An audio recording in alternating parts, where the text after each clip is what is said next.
Okay. Hello friends, welcome to Math 5.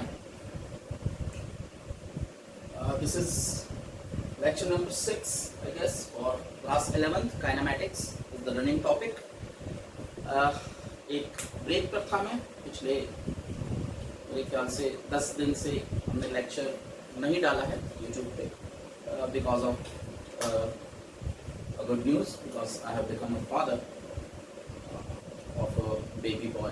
So थोड़ा सा time मिला है, so अब लेक्चर्स हम कंटिन्यू करेंगे. हमारा लास्ट टॉपिक जो हमने डिस्कस किया था वो था इंस्टेंटेनियस स्पीड एंड वेलोसिटी, और उसके कुछ प्रॉब्लम्स, कुछ न्यूमेरिकल्स हमने डिस्कस किए थे मेरे ख्याल से लास्ट लेक्चर में. हमारा नेक्स्ट टॉपिक इस लेक्चर का टॉपिक है एक्सेलरेशन. एक्सेलरेशन आपने पहले भी पढ़ा हुआ है 9th क्लास में, डेफिनेशंस वगैरह सब जानते ही हैं, तो कोई बिग इशू है नहीं. What is acceleration? So acceleration symbol A, it is change in velocity per unit time, या change in velocity upon time that has been taken to change the velocity, time duration. ठीक है. So if the particle t1 instant पे कोई particle u speed से चल रहा है, that is our initial velocity. t2 instant पर हमने देखा कि पार्टिकल की velocity v हो गई, that is our final velocity. So what is the change? Final velocity minus initial velocity, that is the change in velocity, and that is the time duration that has been taken. t2 minus t1 को हमने simply t ले लिया है. t is not the instant, t is the duration of time. Mind it, it is t2 minus t1, उसको simply t लिख रहे हैं हम. ये duration of time है जिसमें ये velocity change हुई है, and change को हमने del v ले लिया है. So it could be del v upon del t, but del t हम जनरली यूज नहीं करते, हम t ही रिप्रेजेंट कर देते हैं. So we are calling it change in velocity per unit time. Simple है. SI unit metre per second square. क्यों? अपर न्यूमरेटर में जो है उसकी यूनिट है मीटर पर सेकंड, नीचे टाइम यानी सेकंड, तो metre per second upon second, that is metre per second square. Scalar है या वेक्टर है? तो ऑफ कोर्स वेक्टर है, क्योंकि वेलोसिटी वेक्टर है. तो अगर हम सिंबॉलिक जाएं तो that would be the symbol, vector का सिंबल. ठीक है. सो अगर वेक्टर है तो डायरेक्शन क्या है? तो of course not in the direction of velocity, in the direction of change in velocity, because it is change in velocity per unit time, not velocity per unit time. So the direction of acceleration is in the direction of change in velocity. अब आप कहेंगे कि velocity में change की direction कैसे पता करें, तो उस पर अभी हम आते हैं. कितने टाइप के होते हैं? तो based on variation दो टाइप के होते हैं. यूनिफॉर्म एक्सेलरेशन, यूनिफॉर्म यानी कांस्टेंट एक्सेलरेशन, यानी equal change in velocity in equal time intervals. Time interval के इक्वल स्लॉट लीजिए, उसमें वेलोसिटी में अगर इक्वल चेंज हो रहा है, that means it's uniform acceleration. A common example is gravitational acceleration. Small g is a common example. Value 9.8 metre per second square. कहने का मतलब अगर आप किसी बॉडी को ड्रॉप करते हैं तो उसका ग्रेविटेशनल एक्सेलरेशन g है. तो अगर ड्रॉप करेंगे तो हर सेकंड उसकी स्पीड या उसकी वेलोसिटी 9.8 मीटर पर सेकंड से चेंज हो जाएगी. अगर हम इसको 10 माने तो शुरू में अगर वेलोसिटी 0 है तो 1 सेकंड के बाद 10 मीटर पर सेकंड, 2 सेकंड के बाद 20 मीटर पर सेकंड, 3 सेकंड के बाद 30 metre per second and so on. इस तरह से जितनी देर तक वो ड्रॉप होता रहेगा उसकी वेलोसिटी में या स्पीड में वेरिएशन आता रहेगा. That is uniform acceleration. End of course non uniform acceleration, unequal change in velocities in equal time intervals, या equal change in velocity in unequal time intervals. both, जो भी आप किसी को भी एक को फिक्स रखकर दूसरे को ऑब्जर्व करें, तो unequal change in velocity in equal time interval. अगर वेलोसिटी में अनइक्वल चेंजेस हो रहे हैं इक्वल टाइम इंटरवल में, पहले सेकंड में पहले आपने देखा कि वेलोसिटी 10 है, अगले सेकंड में देखा तो 20 है, अगले सेकंड में देखा तो 25 है, अगले सेकंड में देखा तो 45 है, तो आप देखेंगे कि इक्वल टाइम इंटरवल हर सेकंड में वेलोसिटी में डिफरेंट वेरिएशंस हो रहे हैं. तो इसका मतलब है that is non uniformly accelerated motion. Now of course again अगर यूनिफॉर्म हुआ तो कोई इश्यू ही नहीं है, लेकिन अगर नॉन यूनिफॉर्म हुआ तो हमने डिस्कस किया है हमें एवरेज निकालना होता है. मोशन जब नॉन यूनिफॉर्म होता है तो हम हमेशा एवरेज बताते हैं, जो हमने वेलोसिटी के समय डिस्कस किया है. So what is average acceleration? So of course average acceleration is total change in velocity upon total time to have that change. Total change in velocity से हमारा क्या मतलब है, आपको सिर्फ ये अगर नॉन यूनिफॉर्म एक्सेलरेशन हो रहा है तो आपको सिर्फ ये देखना है कि इनिशियल वेलोसिटी क्या है, फाइनल वेलोसिटी क्या है, बस फाइनल माइनस इनिशियल करके उसको टाइम जो भी लगा चेंज होने के लिए उससे डिवाइड कर दीजिए, या जो भी टाइम गिवन उससे डिवाइड कर दीजिए, you will get the average acceleration. आपको बीच में क्या हुआ, क्या वेरिएशन वेलोसिटी में हुआ, उससे कोई लेना देना नहीं है, that is instantaneous. What is instantaneous acceleration? Instantaneous acceleration means of course acceleration at a instant, ये भी हमने डिटेल में डिस्कस किया है इंस्टेंटेनियस वेलोसिटी के साथ। सो जो वेलोसिटी के साथ होता है वही यहाँ पर है, आपको जो एवरेज एक्सेलरेशन है उसकी लिमिटिंग वैल्यू ले लेनी है। The limiting value of average acceleration is called instantaneous acceleration. That means del t tends to 0, del t यानी time duration is going toward 0 as small as possible. तो अगर del t छोटा होगा तो del v यानी change in velocity भी छोटी होती चली जाएगी उसके साथ, that will become dv upon dt, rate of change of velocity with respect to time. कुछ लोग एक्सेलरेशन की ये डेफिनेशन बोलते हैं, rate of change of velocity with respect to time. ये एक्सेलरेशन की नहीं, इंस्टेंटेनियस एक्सेलरेशन की डेफिनेशन है। एक्सेलरेशन की डेफिनेशन सिंपली है change in velocity per unit time. Instantaneous acceleration, क्योंकि ये डिफरेंशिएशन हो गया और differentiation change rate of change को रिप्रेजेंट करता है, d by dt is differentiation, so differentiation of velocity is acceleration, instantaneous, और rate of change of velocity with respect to time is called instantaneous acceleration। हमने पहले ही देखा है कि velocity होता है dx upon dt, rate of change of position with respect to time। तो हमने अगर velocity को dx upon dt लिख दिया तो it becomes d by dt of dx upon dt, यानी डबल डिफरेंशिएशन ऑफ पोजीशन। तो single differentiation of velocity acceleration होगा इंस्टेंटेनियस, या double differentiation of position acceleration होगा। ये जो सिंबल है स्क्वायर स्क्वायर, या आप ये कह सकते हैं कि आपने ये जो डिफरेंशिएशन का सिंबल है इसको स्क्वायर कर दिया, यानी आपको दो बार डिफरेंशिएट करना है। जो भी गिवन टर्म है उसको एक बार डिफरेंशिएट किया, x को अगर एक बार डिफरेंशिएट किया तो वेलोसिटी मिलेगी इंस्टेंटेनियस वेलोसिटी, और फिर से डिफरेंशिएट किया उसी को इंस्टेंटेनियस वेलोसिटी का जो इक्वेशन आया उसे, तो आपको एक्सेलरेशन इंस्टेंटेनियस एक्सेलरेशन का फॉर्मूला मिलेगा। तो ये तो जनरल डिस्कशन हुआ, इसमें कोई खास बात तो है नहीं, आप ऑलरेडी ये सब जानते हैं। बट दिक्कत ये है कि बहुत से बच्चों को मैंने देखा है कि वो डेफिनेशन तो जानते हैं लेकिन यूज नहीं करते, या पता नहीं अनकॉन्शियसली जानते हैं, बस बोल दिया रटा रटाया, जैसे कोई चाइनीज लैंग्वेज में आपको सिखाया गया है जो आपको समझ नहीं आया। तो कुछ एक क्वेश्चंस से हम इसको थोड़ा डिटेल में डिस्कस करते हैं और डायरेक्शन सेंस को भी हम इसके डिस्कस करेंगे थोड़ा शॉर्ट में। तो number one, question number one अगर हम कहें, let's consider we have a bus and the mass of the bus is 100 kilogram, which is running with 10 meter per second on a level straight road. Then what will be the acceleration of the bus in 5 seconds? 5 second में बस का acceleration क्या होगा? 100 kilo की बस 10 metre पर second से straight line में अगर ट्रेवल कर रही है तो 5 सेकेंड में उसका एक्सेलरेशन कितना होगा? अगर आपका जवाब है 2 मीटर पर सेकेंड स्क्वायर या ऐसा ही कुछ, या आपने मास वगैरह से कुछ कैलकुलेट किया है, या जो भी है 2 मीटर मतलब वेलोसिटी अपॉन टाइम आपने कर दिया, तो आपने अपने दिमाग में दूसरी डेफिनेशन भर रखी है। आपने अपने दिमाग में, बोलते तो आप ये है कि change in velocity per unit, लेकिन आपने दिमाग में आपने जो उसको फीड किया है वो है वेलोसिटी अपॉन टाइम। अगर आपने वेलोसिटी अपॉन टाइम कहा तो सिंपली आप वेलोसिटी अपॉन टाइम करके एक्सेलरेशन बता देंगे, but that is not acceleration. Acceleration is not velocity upon time, it is change in velocity upon time. Both are completely different things. Velocity में change कितना हुआ divided by time करेंगे तो ऐसे। अब अगर आपने सही डेफिनेशन अपने दिमाग में भर रखी है तो आप इसका आंसर बता देंगे simply.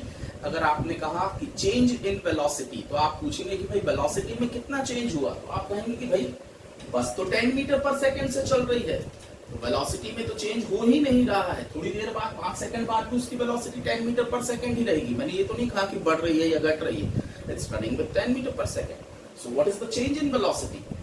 Zero. So what is the acceleration? Zero. The acceleration of the bus is zero. अगर आपने velocity upon time किया था तो आगे से ध्यान रखना, it is not velocity upon time, it is change in velocity upon time. So you have to observe the change, not the velocity. Acceleration has nothing to do with velocity. Okay? It has to do, you have to deal with the change in velocity. Now, let's have another such a question. Let's consider you have a car, but ये थोड़ी अजीब car है। इसमें steering तो है लेकिन accelerator और break नहीं। एक लेवल रोड पर आप ये कार लेकर चल रहे हैं और वहां पर एक वाटर लेवल का आपके बाजू में एक सिस्टम है। अगर आप वाटर लेवल बढ़ाते हैं तो कार की स्पीड बढ़ती है, और अगर आप वाटर लेवल घटाते हैं तो कार की स्पीड घटती है। एक्सेलरेटर और ब्रेक नहीं है, वही आपका एक्सेलरेटर और ब्रेक है। वाटर लेवल बढ़ाएंगे कार की स्पीड बढ़ेगी, वाटर लेवल घटाएंगे कार की स्पीड घटेगी। ठीक है, और कोई सिस्टम नहीं है, स्टीयरिंग है बस हो गई। आप एक लेवल स्ट्रेट रोड में चल रहे हैं, यानी लेवल रोड में चल रहे हैं, कोई उतार चढ़ाव नहीं है रोड में। तो क्या आप इस कार को एक्सेलरेट कर सकते हैं बिना वाटर लेवल चेंज किए? Without changing the water level can you accelerate the car? That is the question. अगर आपका जवाब है ना, नहीं कर सकते, क्योंकि स्पीड तो हम बदल ही नहीं सकते। हाँ, कुछ ढलान होती वो होता तो ऑटोमेटिकली बदल सकती थी, लेकिन रोड तो बिल्कुल स्ट्रेट है, लेवल है, तो फिर बात ही खत्म हो गई। और अगर आपका जवाब है हाँ हम बदल सकते हैं, या सॉरी एक्सेलरेट कर सकते हैं, तो फिर कैसे? तो जी हाँ, हम एक्सेलरेट कर सकते हैं। और कैसे? सिंपली स्टीयरिंग को हल्का सा बेंड करके, क्योंकि एक्सेलरेशन डायरेक्शन पर भी उतना ही डिपेंड करता है जितना मैग्नीट्यूड पे करता है। Acceleration is change in velocity upon time, and velocity is a vector quantity जो मैग्नीट्यूड पर भी डिपेंड करती है और डायरेक्शन पर भी। यहां से यहां जाना 10 मीटर पर सेकंड से और यहां जाना 10 मीटर पर सेकंड से, ये दोनों अलग अलग वेलोसिटीज है, आपको अलग अलग डेस्टिनेशन पर पहुंचाएंगी, क्योंकि दोनों डिस्प्लेसमेंट्स अलग है। नागपुर से जबलपुर जाना 10 मीटर पर सेकंड से अलग बात है, और जबलपुर से नागपुर आना 10 मीटर पर सेकंड से अलग बात है। ये हमने डिटेल में डिस्कस कर लिया है, तो अब मैं उस पर नहीं जा रहा हूँ। सो दोस्तों, ये क्वेश्चन का इंटेंशन एक ही है कि क्या आपका ध्यान डायरेक्शन पर भी है कि सिर्फ स्पीड चेंज करने से ही एक्सेलरेट होगा? ऐसा नहीं है। डायरेक्शन भी अगर आपने कार की बदल दी तो भी वो कार एक्सेलरेट ही हुई है, क्योंकि वेलोसिटी को दो तरह से चेंज किया जा सकता है, या तो मैग्नीट्यूड बदलिए यानी स्पीड बदलिए, या फिर डायरेक्शन बदलिए। दोनों ही केस में वेलोसिटी बदलेगी, और बदलेगी मतलब एक्सेलरेशन हो गया। अब कितना हुआ, that change in velocity upon time से हम उसको करेंगे कि भाई फाइनल कितनी है, इनिशियल कितनी थी। अब आप कहेंगे कि भाई फाइनल कितनी है, इनिशियल तो वो तो भाई एक बंदा यहाँ से यहाँ जा रहा था 10 मीटर पर सेकंड से, और फिर इधर जाने लगा 10 मीटर पर सेकंड से। पहले यहां जा रहा था, फिर इधर जाने लगा 10 मीटर पर सेकंड से। सो सवाल नंबर 1, क्या ये बंदा एक्सेलरेट हुआ? हाँ हुआ, क्योंकि मैग्नीट्यूड यानी स्पीड तो नहीं बदली, लेकिन डायरेक्शन बदल गई, और डायरेक्शन बदली मतलब वेलोसिटी बदल गई, मतलब एक्सेलरेट हुआ। अब आप पूछेंगे कितना हुआ, तो कहेंगे चेंज इन वेलोसिटी, एक्सेलरेशन का फॉर्मूला, और मान लो ये टोटल टाइम 10 सेकंड लगा इसको, कुल मिला के जर्नी जो किया 10 सेकंड का किया संभाल के। अब आप कहेंगे एक्सेलरेशन होता है चेंज इन वेलोसिटी, तो भाई वेलोसिटी फाइनल भी 10 मीटर पर सेकंड है और इनिशियल भी 10 है, अपॉन टाइम लगा 10 सेकंड, तो आप कहेंगे भैया एक्सेलरेशन तो 0 हुआ। तो एक तरफ आप कहते हैं डायरेक्शन बदलने से एक्सेलरेशन हुआ है, दूसरी तरफ आप कहते हैं कि एक्सेलरेशन तो भाई साहब आपका 0 है। नहीं, ये गलत है। क्योंकि यहाँ पर हमने सिर्फ मैग्नीट्यूड्स को कंसीडर किया है, वेलोसिटी की डायरेक्शंस को कंसीडर नहीं किया है। एक्चुअल में वेलोसिटी की डायरेक्शंस को जब आप कंसीडर करेंगे तो आपको एक्सेलरेशन मिलेगा, लेकिन क्योंकि ये 2 डायमेंशनल मोशन है, इसके लिए आपको वेक्टर लॉज सीखने पड़ेंगे। बिना वेक्टर लॉज के आप इसे नहीं निकाल सकते। तो फिलहाल सिर्फ इतना बताने का इंटेंशन कि क्या यहाँ पर वेलोसिटी बदली? हाँ बदली। और वेलोसिटी बदली मतलब क्या हुआ?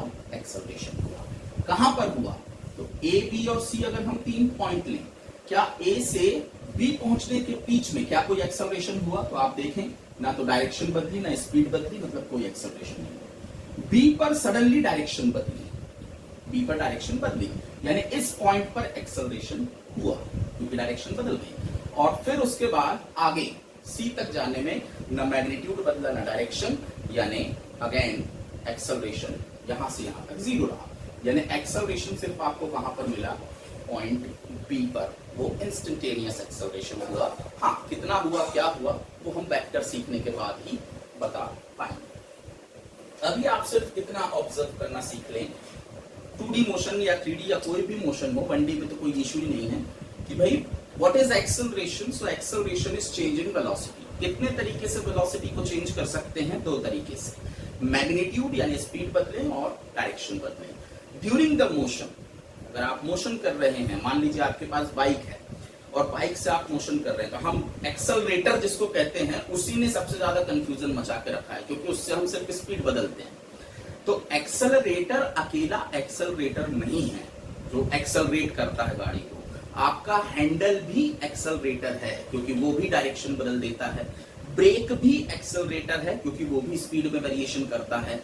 Any kind of change in motion is acceleration. During the motion अगर आपने स्पीड बदली आप एक्सेलरेट हुए, डायरेक्शन बदली आप एक्सेलरेट हुए, दोनों बदली आप एक्सेलरेट हुए। Any kind of change in motion is actually called acceleration. During the motion देखिए चेंज हो रहा है या नहीं, अगर नहीं हो रहा तो कोई एक्सेलरेशन नहीं है, अगर हो रहा है तो है, और कितना है उसके लिए फिर आप फॉर्मूला अप्लाई कीजिए और आगे हम देखेंगे। अभी तो 1D मोशन पे ही हम रहते हैं।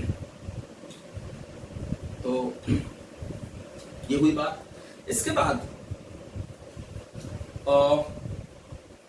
डायरेक्शन की बात करते हैं। चलिए कि what is the how to figure out the direction of acceleration, क्योंकि चेंज इन वेलोसिटी की direction confuses you. What is the direction of velocity अगर पूछा जाए तो ठीक है, वो तो आप बता देंगे, लेकिन एक बंदा यहां से यहां गया और फिर यहां से वापस आ गया, यहां पहुंच गया, ए से पहले बी पे गया, बी से वापस आ गया सी पे, तो भाई ए से बी के दौरान वेलोसिटी इस डायरेक्शन में रही, बी से सी के दौरान इस डायरेक्शन, ये सब तो समझ में आता है, लेकिन what is the direction of change in velocity? Velocity में चेंज की डायरेक्शन क्या है, ये थोड़ा सा पल्ले नहीं पड़ता, समझ में नहीं आता। और इसके लिए भी आपको वेक्टर एडिशंस की जरूरत पड़ेगी अगर हम उसको समझने की कोशिश करें मैथमेटिकली या डायरेक्शन निकालने की कोशिश करें। तो इसका एक दूसरा तरीका हमारे पास है एक्सेलरेशन की डायरेक्शन निकालने का। एक्सेलरेशन का जो कॉज है, ओरिजिन है, उसकी डायरेक्शन पता कर लेना। हम जानते हैं as per Newton's second law, F equals ma, ये तो आप सभी जानते हैं। Force is the cause of acceleration. अगर मोशन में किसी भी किस्म का चेंज हो रहा है तो वो एक्सेलरेशन है, और वो चेंज कब होगा? जब बॉडी पर कोई एक्सटर्नल नेट फोर्स आप लगाएंगे या लगेगा किसी भी तरीके से। तो जो भी फोर्स की डायरेक्शन है वही है डायरेक्शन ऑफ एक्सेलरेशन। आप फोर्स की डायरेक्शन देख लें, वही एक्सेलरेशन की डायरेक्शन है। किसी भी इंस्टेंट में फोर्स की डायरेक्शन जो भी है वही उस इंस्टेंट में एक्सेलरेशन की डायरेक्शन है। अगर डायरेक्शन फोर्स की बदल रही है तो एक्सेलरेशन की डायरेक्शन भी उसी के अकॉर्डिंग बदलेगी, क्योंकि F is proportional to A is proportional to F is the cause behind A। Acceleration होता क्यों है? फोर्स के कारण। क्या होता है? Change in velocity upon time. क्यों होता है? Because of when the force is applied on a body. अब आ जाते हैं, फॉर्मूला फिर से एक बार मैं लिख दूं, v minus you upon T, change in velocity upon time, final velocity minus initial velocity. इससे एक और मिल जाता है, ये टी को यहाँ ट्रांसफर करेंगे तो v is equal to u plus ये आपको याद होगा फर्स्ट इक्वेशन ऑफ मोशन, यहीं से पहले उससे भी मिल जाता है। इस पर अभी आते हैं। Equal to v minus u by T. So क्या बता रहा था,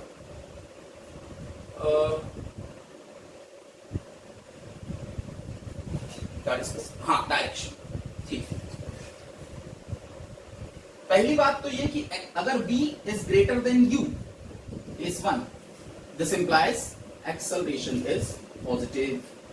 v बड़ा है, u छोटा है, final velocity is higher than the initial velocity, speed up हो रहा है या फाइनल वेलोसिटी ज्यादा मिल रही है, that means acceleration आपका positive. Second, if u या v is smaller than u, final velocity कम है, इनिशियल वेलोसिटी ज्यादा है, that means acceleration नेगेटिव है। और तीसरा case, if v is equal to u, जो अभी हमने बस वाला एग्जांपल लिया था, तो एक्सेलरेशन जीरो है, यानी एक्सेलरेशन पॉजिटिव, नेगेटिव और जीरो तीनों हो सकता है। अब क्या पॉजिटिव एक्सेलरेशन का क्या मतलब है? स्पीड बढ़ रही है। नेगेटिव एक्सेलरेशन का क्या मतलब है? स्पीड घट रही है। और जीरो एक्सेलरेशन का क्या मतलब है? स्पीड में कोई चेंज नहीं हो रहा है, ऐसा हम मानते हैं। इसे हम कहते हैं एक्सेलरेशन, पॉजिटिव को, नेगेटिव को कहते हैं रिटार्डेशन, और जीरो का खैर कोई इशू नहीं है। अक्सर हम मानते हैं कि नेगेटिव एक्सेलरेशन मतलब स्पीड में डिक्रीमेंट होना, और पॉजिटिव एक्सेलरेशन यानी स्पीड में इंक्रीमेंट होना, ये गलत है। हाँ, पॉजिटिव नेगेटिव कुछ भी हो सकता है, लेकिन इसका मतलब ये नहीं है कि नेगेटिव एक्सेलरेशन यानी स्पीड घटना ही होता है। चलिए हम एक एग्जांपल से समझते हैं। पहले मैं यहां लिख लेता हूं डेटा हमारा। सो वेलोसिटी, एक्सेलरेशन और स्पीड, ये तीन। ठीक, चलिए अभी हमने डिस्कस किया कि एक्सेलरेशन की डायरेक्शन वही होगी जो फोर्स की डायरेक्शन होगी। यस, तो मान लीजिए मैं इस तरफ भाग रहा हूं, इस तरफ भाग रहा हूं। अब मैं भाग रहा हूं इस तरफ और किसी ने पीछे से धक्का मारा। ठीक है, मैं इस तरफ भाग रहा हूं, किसी ने मुझे पीछे से धक्का मारा। पहले डायरेक्शन डिफाइन कर लें आप। इस डायरेक्शन को हम कहेंगे पॉजिटिव, इस डायरेक्शन को हम कहेंगे नेगेटिव, जैसा भी आपको उचित लगे। इसको नेगेटिव कहना, इसको जो भी आपकी इच्छा, तो इसको हम पॉजिटिव कह रहे हैं। तो I am running in positive direction, that is the direction of my velocity, and किसी ने पीछे से धक्का मारा, मतलब इसी डायरेक्शन में फोर्स लगाया, तो यही है डायरेक्शन ऑफ एक्सेलरेशन। अब आप बताइए मेरी स्पीड बढ़ेगी या घटेगी अगर धक्का मारा? तो ऑफ कोर्स बढ़ेगी, यानी अगर वेलोसिटी पॉजिटिव और एक्सेलरेशन भी पॉजिटिव तो स्पीड इंक्रीज होगी। आपके सामने ही एग्जांपल। अब मान लीजिए मैं इसी डायरेक्शन में भाग रहा हूं, यानी वेलोसिटी पॉजिटिव डायरेक्शन में है, और किसी ने सामने से मुझे धक्का मारा। ठीक है, मैं इस तरफ भाग रहा हूं, सामने से धक्का मारा। तब इस कंडीशन में क्या होगा? मेरी स्पीड बढ़ेगी या घटेगी? ऑफ कोर्स घटेगी, लेकिन जरा डायरेक्शन सेंस देखिए। वेलोसिटी पॉजिटिव डायरेक्शन में है और फोर्स क्योंकि अगेंस्ट में लगा है, यानी एक्सेलरेशन नेगेटिव डायरेक्शन में है, तो वेलोसिटी पॉजिटिव, एक्सेलरेशन नेगेटिव हुआ तो स्पीड घटेगी, decrease. There will be a decrement in this, decrease होगी स्पीड। चलिए अब डायरेक्शन चेंज करें। मान लीजिए मैं इस तरफ भाग रहा हूं, मतलब मेरी वेलोसिटी है negative direction, that is the direction of my velocity, और किसी ने इसी तरफ मुझे धक्का मारा, मतलब that is the direction of force, यानी यही है डायरेक्शन ऑफ एक्सेलरेशन, यानी एक्सेलरेशन भी नेगेटिव है। और अब बताइए मेरी स्पीड बढ़ेगी या घटेगी? इसी डायरेक्शन में भाग रहा हूं, इसी डायरेक्शन में अगर आपने फोर्स लगाया तो ऑफ कोर्स स्पीड इंक्रीज होगी, बढ़ेगी। देख लीजिए, एक्सेलरेशन नेगेटिव है बट स्पीड बढ़ रही है। और चौथा केस, आखिरी केस, मैं इसी डायरेक्शन में भाग रहा हूं, यानी मेरी वेलोसिटी नेगेटिव है और किसी ने सामने से धक्का मारा, अगेन यानी एक्सेलरेशन पॉजिटिव है, वेलोसिटी नेगेटिव है, पॉजिटिव एक्सेलरेशन, तब अगेन मेरी स्पीड। तो क्या एक्सेलरेशन नेगेटिव होने पर स्पीड घटेगी ही घटेगी? No, that is not the case. In general घटती है, most of the time 95% cases में आपको यही मिलेगा कि रिटार्डेशन मतलब स्पीड का घटना, बट ये हमेशा एप्लीकेबल नहीं है। तो यहां से हम क्या कंक्लूजन निकाल सकते हैं? देखिए, जब दोनों पॉजिटिव हैं, पॉजिटिव यानी सेम डायरेक्शन, वेलोसिटी और एक्सेलरेशन जब सेम डायरेक्शन में होते हैं, एक्सेलरेशन को आप फोर्स मान के चले, जिस डायरेक्शन में वेलोसिटी, उसी डायरेक्शन में फोर्स लगाएंगे, उसी डायरेक्शन में एक्सेलरेशन होगा, तो पार्टिकल की स्पीड बढ़ेगी। और जब दोनों अपोजिट डायरेक्शन में होंगे, ये देखिए दोनों केस, एक ये और एक ये, दोनों में स्पीड बढ़ती है, चाहे पॉजिटिव डायरेक्शन में हो, चाहे उससे कोई फर्क नहीं पड़ता, जिस डायरेक्शन वेलोसिटी उसी डायरेक्शन फोर्स, तो स्पीड को बढ़ना ही बढ़ना है। लेकिन जब ये दोनों अपोजिट सिंबल लेते हैं, यानी दोनों की डायरेक्शन, वेलोसिटी और एक्सेलरेशन की डायरेक्शन अपोजिट होगी, तो हमेशा स्पीड घटेगी। एक और एग्जांपल ले लेते हैं जल्दी से। और जैसे इस पेन को मैंने ऊपर फेंका, पहले तो ये बताइए, सबसे पहले सवाल, जब ये पेन ऊपर जाता है और इस तरह से बना रहा हूं, लेकिन वापस वही उसी पाथ से वापस आ रहा है, बना बस ऐसा रहा हूं ताकि अपने पर ये टॉप मोस्ट पॉइंट है, ठीक है। सबसे पहले डायरेक्शन सेंस ले लीजिए। चलिए अपवर्ड को बोल देता हूं पॉजिटिव, डाउनवर्ड को बोल देता हूं नेगेटिव, या आप उल्टा भी कर सकते हैं, जैसी आपकी मर्जी। तो मैं अपवर्ड डायरेक्शन को कह रहा हूं पॉजिटिव डायरेक्शन, और उसके अपोजिट यानी डाउनवर्ड डायरेक्शन को कह रहा हूं नेगेटिव डायरेक्शन। तो फर्स्ट ऑफ ऑल, जब मैंने इसको ऊपर फेंका पेन को, तो वेलोसिटी क्या है? वेलोसिटी अपवर्ड डायरेक्शन में है, किसी भी इंस्टेंट में चेक कर लीजिए, वेलोसिटी अपवर्ड है यानी कि पॉजिटिव डायरेक्शन में है, तो वेलोसिटी पॉजिटिव है। जबकि फोर्स किस डायरेक्शन में लग रहा है? ग्रेविटेशनल फोर्स डाउनवर्ड है, नीचे पुल हो रहा है, ग्रेविटेशनल फोर्स नीचे की तरफ है, यानी एक्सेलरेशन भी जी जो है वो नीचे की तरफ है। तो जब ये ऊपर जा रहा है तो वेलोसिटी अपवर्ड है, एक्सेलरेशन डाउनवर्ड है, इसलिए जब ये ऊपर जाएगा तो इसकी स्पीड घटेगी। देखिए एक्सेलरेशन नेगेटिव, स्पीड घट रही है। लेकिन अच्छा चलिए टॉप मोस्ट पॉइंट पर आ जाइए। टॉप मोस्ट पॉइंट पर इसकी वेलोसिटी इंस्टेंटेनियसली हो जाएगी जीरो, ये तो आप जानते ही हैं। तो क्या एक्सेलरेशन भी इसका जीरो हो जाएगा टॉप मोस्ट पॉइंट पर? नो सर, एक्सेलरेशन का कॉज है फोर्स। अगर आपने ये कह दिया कि टॉप मोस्ट पॉइंट पर वेलोसिटी जीरो हो गई तो एक्सेलरेशन भी जीरो हो गया, तो आप ये कह रहे हैं कि ग्रेविटेशनल फोर्स भी जीरो हो गया, क्योंकि एक्सेलरेशन को जनरेट करने वाला है ग्रेविटेशनल फोर्स। तो क्या टॉप मोस्ट पॉइंट पर इस पर ग्रेविटेशनल फोर्स जीरो हो गया? ऐसा तो होता नहीं है, ग्रेविटेशनल फोर्स तो लग ही रहा है हमेशा। यानी टॉप मोस्ट पॉइंट पर वेलोसिटी तो जीरो है, लेकिन एक्सेलरेशन अब भी जी ही है, और डायरेक्शन वही है जो ग्रेविटेशनल फोर्स की डायरेक्शन है, यानी डाउनवर्ड। अब आप तीसरे केस में आ जाइए, जब ये नीचे की तरफ आ रहा है। अब इसकी वेलोसिटी किसी भी इंस्टेंट में चेक कर लीजिए, डाउनवर्ड है यानी वेलोसिटी नेगेटिव है, और एक्सेलरेशन भी ग्रेविटेशनल फोर्स की डायरेक्शन में यानी डाउनवर्ड है, यानी एक्सेलरेशन भी नेगेटिव है। अब आप देखेंगे कि नीचे आते हुए इसकी स्पीड बढ़ेगी, जबकि एक्सेलरेशन नेगेटिव है। तो एक और इससे सवाल जो वर्बल रीजनिंग का क्वेश्चन पूछा जा सकता है, is it possible to have zero velocity but acceleration? Zero velocity के साथ भी क्या एक्सेलरेशन हो सकता है? बिल्कुल हो सकता है। ये इस बात पे डिपेंड करता है कि फोर्स लगा या नहीं लगा। बस एक्सेलरेशन का वेलोसिटी से कोई लेना देना नहीं है, एक्सेलरेशन का लेना देना फोर्स से। ठीक है, होप यू गॉट इट। तो किसी भी इंस्टेंट में ग्रेविटेशनल फोर्स तो डाउनवर्ड ही रहेगा, तो ग्रेविटेशनल एक्सेलरेशन हमेशा डाउनवर्ड ही रहेगा, यानी हमेशा वो नेगेटिव ही रहेगा अगर हमने डाउनवर्ड को नेगेटिव कहा है। और वेलोसिटी तो खैर अपनी डायरेक्शन बदलती रहती है, टॉप मोस्ट पे जीरो भी हो जाती है, तो वेलोसिटी पॉजिटिव भी हो सकती है, नेगेटिव भी हो सकती है, और जीरो भी हो सकती है। अब स्पीड बढ़ेगी या घटेगी इस बात पे डिपेंड करेगा कि वेलोसिटी और एक्सेलरेशन सेम डायरेक्शन में है या अपोजिट डायरेक्शन में है। सो इस तरह से वर्बल रीजनिंग के भी कुछ क्वेश्चंस आ सकते हैं। Is it possible to have, अच्छा वो तो खैर अपने सारे डिस्कस कर लिए हैं, कुछ उसमें बचा। चलिए अब कुछ शॉर्ट में, ये बहुत ही इंपॉर्टेंट टॉपिक है एक्सेलरेशन। अगर आप इसे समझ नहीं पाए तो आप फोर्स को नहीं समझ सकते। इसको समझना है, इसकी डेफिनेशन नहीं रखना है, इसको समझना है। और इसमें मुख्य है डायरेक्शन। डायरेक्शंस बहुत इंपॉर्टेंट है। बिना डायरेक्शन, अगर आपने डायरेक्शन गलत कर दी, मान लीजिए आपने कहा कि वेलोसिटी अपवर्ड है तो पॉजिटिव है, और एक्सेलरेशन को भी धोखे से आपने पॉजिटिव ले लिया जबकि वो नीचे की तरफ है, तो आप ये कह रहे हैं कि वेलोसिटी की डायरेक्शन में ही एक्सेलरेशन है, यानी वेलोसिटी की डायरेक्शन में ही ग्रेविटेशनल फोर्स लग रहा है, यानी ग्रेविटेशनल फोर्स भी ऊपर की तरफ लग रहा है। तो अब स्पीड तो बढ़ेगी ही बढ़ेगी। भाई पहले ही ऊपर जा रहा था, आपने और ऊपर धक्का मार दिया तो स्पीड, तब तो वो वापस आएगा ही नहीं, भगता चला जाएगा और स्पीड बढ़ाता चला जाएगा।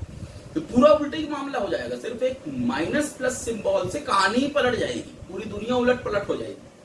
तो ये बहुत इंपॉर्टेंट है कि आप डायरेक्शन सेंस को प्रॉपरली डील करें, आगे जाके न्यूमेरिकल्स में भी इसका इंपॉर्टेंट यूज है। चलिए एक दो न्यूमेरिकल्स लेते हैं और खत्म करते हैं लेक्चर को, एवरेज और इंस्टेंटेनियस एक्सेलरेशन का। सो सबसे कॉमन जो है वही पुरानी कहानी हमारी, x is equal to, let's consider 2t square plus 10t। Let's consider that. Question number 1, is it a uniform motion और a non uniform motion? Uniform motion मतलब कांस्टेंट वेलोसिटी, नॉन यूनिफॉर्म यानी variable velocity. यानी variable velocity इसका मतलब velocity बदल रही है, इसका मतलब एक्सेलरेशन हो रहा है। तो दूसरे शब्दों में पूछ सकता हूं, is it N accelerated motion और अ नॉन एक्सेलरेटेड मोशन? या तीसरे शब्दों में, is it A uniformly accelerated motion और नॉन यूनिफॉर्मली एक्सेलरेटेड मोशन? तो तीनों ही केस में आपको एक्सेलरेशन का इक्वेशन फिगर आउट करना है। सबसे पहले तो हम जानते हैं b इज इक्वल टू होता है dx अपॉन dt, पहले ही कर चुके हैं। तो अब मैं डायरेक्ट कर रहा हूं d by D T of x, तो d by D T of x की वैल्यू प्लेस कर दें तो 2t स्क्वायर प्लस 10t, ये x की वैल्यू है। डिफरेंशिएशन डिस्ट्रीब्यूट करें, मैं सीधे कर रहा हूं, ये आएगा 4t प्लस 10। तो that is the formula for velocity, instantaneous velocity. किसी भी इंस्टेंट में आप वैल्यू रखकर पता कर सकते हैं। अब आ जाते हैं एक्सेलरेशन पर। इंस्टेंटेनियस एक्सेलरेशन जो होता है dv upon dt, rate of change of velocity with respect to time. या फिर देखिए आपने x का एक बार डिफरेंशिएशन किया, ये आया, अब इसका फिर से डिफरेंशिएशन करेंगे तो एक्सेलरेशन आएगा, सॉरी x का यानी कि पोजीशन। तो इसका फिर से डिफरेंशिएट करें तो d by D T of v की वैल्यू प्लेस कर दें तो 4t प्लस 10, 4t का डिफरेंशिएशन आया 4, 10 का आया 0, यानी एक्सेलरेशन है 4, अगर ये मीटर में है और टाइम सेकंड में है तो 4 मीटर पर सेकंड स्क्वायर या 4 यूनिट्स, 4 जो भी है यूनिट, उससे हमें लेना नहीं। तो सवाल नंबर 1 था, ये जो मोशन है, जो पार्टिकल मोशन कर रहा है, पोजीशन चेंज कर रहा है टाइम के साथ, यानी जो मोशन कर रहा है वो यूनिफॉर्म है या नॉन यूनिफॉर्म? तो आप देख सकते हैं कि एक्सेलरेशन हो रहा है, 4 मीटर पर सेकंड स्क्वायर का एक्सेलरेशन है, इसका मतलब है वेलोसिटी लगातार बदल रही है 4 मीटर पर सेकंड से, इसका मतलब है नॉन यूनिफॉर्म मोशन यानी एक्सेलरेटेड मोशन। दूसरा, मोशन यूनिफॉर्मली एक्सेलरेटेड मोशन है या नॉन यूनिफॉर्मली एक्सेलरेटेड? यानी एक्सेलरेशन है, ये तो पता चल गया, अब एक्सेलरेशन कांस्टेंट है या वेरिएबल है? तो जरा देखिए, एक्सेलरेशन है 4 मीटर पर सेकंड स्क्वायर, ये टाइम डिपेंडेंट नहीं है, अलग अलग टाइम पे आपको पहले सेकंड में कितना है तो 4, दूसरे सेकंड में 4, तीसरे सेकंड में 4। अगर यहाँ 4t आता तो हम कहते हैं कि भाई हर इंस्टेंट में एक्सेलरेशन बदल रहा है, यानी कि नॉन यूनिफॉर्मली एक्सेलरेटेड मोशन। लेकिन ये t आया है, इसका मतलब है ये यूनिफॉर्मली एक्सेलरेटेड मोशन है। अब और कई सवाल उठाए जा सकते हैं यहाँ से। सबसे पहले तो इंस्टेंटेनियस एक्सेलरेशन पूछ लेगा, तो अगर ये पूछता है t इज इक्वल टू 2 पर एक्सेलरेशन क्या है, what is the acceleration at t is equal to 2, तो ऑफ कोर्स 4, ये तो t पे डिपेंड ही नहीं कर रहा है तो उसका तो कुछ नहीं। हाँ, अगर यहाँ पे क्यूब होता, ये क्यूब होता तो फिर यहाँ पे आता है स्क्वायर, सॉरी यहाँ पे आता है स्क्वायर, तब इसका वैल्यू, इसका लिख दे रहा हूँ मैं इधर बाजू में, अगर ये क्यूब होता तो यहाँ आता 6t स्क्वायर प्लस 10, इसका डिफरेंशिएशन, और फिर इसका डिफरेंशिएशन आता 12t। तो 12t में फिर आप इंस्टेंटेनियस जो भी है 12 की वैल्यू, t की वैल्यू रखकर फिर बताते हैं कि हर इंस्टेंट में एक्सेलरेशन वेरिएबल है तो किस इंस्टेंट में कितना है, लेकिन इसमें तो कांस्टेंट है। अभी और क्या सवाल इसमें बनाए जा सकते हैं, तो वही पुराने वर्बल क्वेश्चंस कि एवरेज एक्सेलरेशन क्या है, 0 to 2 सेकेंड के बीच में एवरेज एक्सेलरेशन क्या है। हालांकि क्योंकि ये तो कांस्टेंट है तो वही एवरेज है, वही इंस्टेंटेनियस है, लेकिन फिर भी कैसे निकाला जाए एवरेज एक्सेलरेशन, तो ध्यान रहे एवरेज एक्सेलरेशन में इंस्टेंटेनियस का कोई लेना देना नहीं है। Average acceleration is total change in velocity upon total time. हालांकि आएगा इतना ही, लेकिन मैं करके बता दे रहा हूं। तो सबसे पहले average acceleration total change in velocity, what is the initial velocity, यानी velocity at t is equal to 0, t is equal to 0 पर वेलोसिटी कितनी है 10, v at t is equal to 0 कितना है 10 metre per second. Final velocity v at 2 second, 2 second पर velocity कितनी है तो आप देख लीजिए 2 सेकंड पर वेलोसिटी है 18 metre per second. So that is our initial velocity, that is our final, और टाइम लगा 2 सेकंड। सो एवरेज एक्सेलरेशन हो जाएगा final minus initial upon time, that is 4 metre per second square. तो ये एवरेज है। कोई पुरानी कहानी कि एवरेज एक्सेलरेशन में आपको एक्सेलरेशन का फॉर्मूला नहीं चाहिए, वेलोसिटी चाहिए। एवरेज वेलोसिटी के लिए वेलोसिटी नहीं चाहिए, पोजीशन चाहिए। It is displacement upon time, उसको पोजीशन से आपको। अब ये मैंने पहले बहुत डिटेल में समझा दिया है, तो अब ज्यादा मैं इसमें जानेगा। जैसा वेलोसिटी के साथ इंस्टेंटेनियस और एवरेज करते थे, बिल्कुल वैसा ही एक्सेलरेशन के साथ होगा। अभी कंडीशनल क्वेश्चंस भी दे सकता है। कंडीशनल क्वेश्चंस जैसे what is the acceleration when the velocity is 0, वही पुरानी कहानी। ये दिया इक्वेशन आपको एंड पूछ रहा है what is the acceleration, what is a when the velocity is 0. So velocity is 0, तो वो इंस्टेंट रख दीजिए आप। जब वेलोसिटी 0 है तो वेलोसिटी 0 कब होगी? तो वेलोसिटी 0 होगी t is equal to minus 2.5 second. देख सकते हैं आप, t is equal to minus 2.5 second पर वेलोसिटी 0 होगी, लेकिन माइनस 2.5 सेकेंड तो हो ही नहीं सकता। इसका मतलब है वेलोसिटी कभी 0 नहीं होगी, और इसका मतलब है ये एक्सेलरेशन नहीं निकाला जा सकता, क्योंकि वो इंस्टेंट मिला ही नहीं जब वेलोसिटी कभी 0 होगी। यानी कंडीशंस ऐसे भी दे सकता है कि ये दे देगा, बोलेगा what is the initial acceleration and initial velocity. Initial का मतलब t इज इक्वल टू 0 पर, सीधी सी बात है। तो ये इक्वेशन दिया और क्वेश्चन पूछा what is the initial acceleration and initial velocity. So पहले वेलोसिटी निकाला, इनिशियल यानी t इज इक्वल टू 0 रख दिया। t इज इक्वल टू 0 रखने पर वेलोसिटी आई 10 मीटर पर सेकंड, यानी इनिशियल वेलोसिटी है 10 मीटर, और इनिशियल एक्सेलरेशन ऑफ कोर्स 4, क्योंकि वो तो टाइम पर डिपेंड कर ही नहीं रहा है। तो ऐसा आपको एक जनरल क्वेश्चन बनाकर मतलब इंक्लूड कर लिया मैंने जितना कर सकता था। और भी बहुत सी कंडीशंस बनाई जा सकती है at which instant acceleration will be twice the velocity, at which instant acceleration will be twice the velocity, या velocity will be twice the acceleration, कुछ भी। तो अभी velocity आपका क्या आया था 10 4t plus 10 आया था, जो भी था 4t plus 10, और acceleration कितना आया था आपका 4।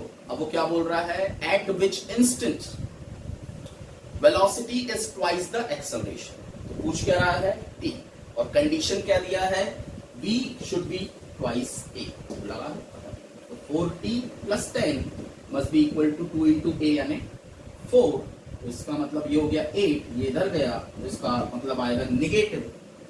देखिए -2 आएगा। इसका मतलब ऐसा कोई इंस्टेंट नहीं है जब वेलोसिटी एक्सेलरेशन का डबल। तो जो कंडीशन दिया है वो कंडीशन से अपनी इक्वेशन बनाइए, सॉल्व कर दीजिए, आपका सॉल्यूशन आ जाएगा। इसी तरह से एवरेज एक्सेलरेशन में एक और क्वेश्चन उठाया जा सकता है, सिंपल क्वेश्चन कि भैया मान लीजिए एक बंदा 10 मीटर पर सेकंड से चल रहा है, 10 metre per second, that is initial velocity t is equal to 0 या t1 इंस्टेंट पर जब भी। अब वो एक्सेलरेट हुआ 3 मीटर पर सेकंड स्क्वायर से, एक्सेलरेट हुआ और 5 सेकंड तक एक्सेलरेट हुआ। 10 मीटर पर सेकंड से चल रहा था, यहां से एक्सेलरेशन स्टार्ट किया, 3 मीटर पर सेकंड स्क्वायर से 5 सेकंड तक एक्सेलरेट हुआ, और उसके बाद पॉइंट ए से पॉइंट बी पर, उसके बाद 5 सेकंड के बाद वो रिटार्ड हुआ, और मान लीजिए 1 metre per second acceleration a2 है -1 मीटर पर सेकंड स्क्वायर। अगर ये पॉजिटिव है तो ये नेगेटिव एक्सेलरेशन हुआ, पॉजिटिव का उल्टा मतलब डायरेक्शन अपोजिट हुई, रिटार्ड हुआ मतलब। तो ये मान लीजिए वो 3 सेकंड थी, तो उसकी फाइनल वेलोसिटी सॉरी उसका एवरेज एक्सेलरेशन कितना। तो एक बंदा 10 मीटर पर सेकंड से चलना शुरू करता है, या 10 मीटर पर सेकंड से चल रहा है, एक्सेलरेट हुआ 3 मीटर पर सेकंड स्क्वायर से 5 सेकंड के लिए, और उसके बाद रिटार्ड हुआ यानी नेगेटिवली एक्सेलरेट हुआ 1 मीटर पर सेकंड स्क्वायर से 3 सेकंड के लिए। तो डबल एक्सेलरेशन है, तो उसका एवरेज एक्सेलरेशन क्या है? सीधी सी बात है, पुरानी कहानी है। Average acceleration is total change in velocity upon total time. So इस पूरी जर्नी के दौरान वेलोसिटी में कितना चेंज हुआ। आपको ये नहीं देखना है कि बीच में क्या हुआ और क्या नहीं हुआ, आपको तो देखना है कि भैया फाइनल क्या है वेलोसिटी, इनिशियल क्या है और टाइम कितना लगा पूरी जर्नी में, बस बात खत्म। बीच में क्या हुआ क्या नहीं हुआ कोई मतलब नहीं है। तो इनिशियल वेलोसिटी तो हमारे पास पहले ही है 10 मीटर पर सेकेंड, यू तो हमारे पास है 10 मीटर पर सेकेंड, टी भी हमारे पास है, टोटल जर्नी का टाइम है 8 सेकेंड। अब क्या बचा, v निकाल लीजिए, आपका सॉल्यूशन आ जाएगा। v निकाल लेंगे तो एवरेज एक्सेलरेशन भी आपको मिल जाएगा। v कैसे निकालें, तो सीधी सी बात है, 10 मीटर पर सेकंड से चल रहा था तो v is equal to u plus 80, 10 plus a कितना है 3, t कितना है 5, यानी यहां पर उसकी स्पीड vb पॉइंट b पर उसकी स्पीड या वेलोसिटी कितनी हो गई 15 प्लस 10 यानी 25 metre per second point B पर। अब यहां से मोशन चेंज हुआ, दूसरा मोशन, तो सी पर उसकी फाइनल वेलोसिटी क्या है, तो बी से सी के बीच में यहां तक का मोशन तो हमने कर लिया। अब यहां पर उसकी स्पीड है 25 मीटर पर सेकंड या वेलोसिटी जो भी कहना चाहिए। तो अब बी से सी के लिए उसका मोशन चेक कीजिए फिर से, तो इनिशियल वेलोसिटी है 25, एक्सेलरेशन है -1, टाइम लगा 3 सेकंड, तो -3 × 1 v is equal to u plus 8। अगर यहाँ माइनस लगाना भूल गए खेल खत्म। उसने बोला है पहले एक्सेलरेट हुआ बाद में रिटार्ड हुआ, रिटार्ड यानी नेगेटिव एक्सेलरेशन होता है।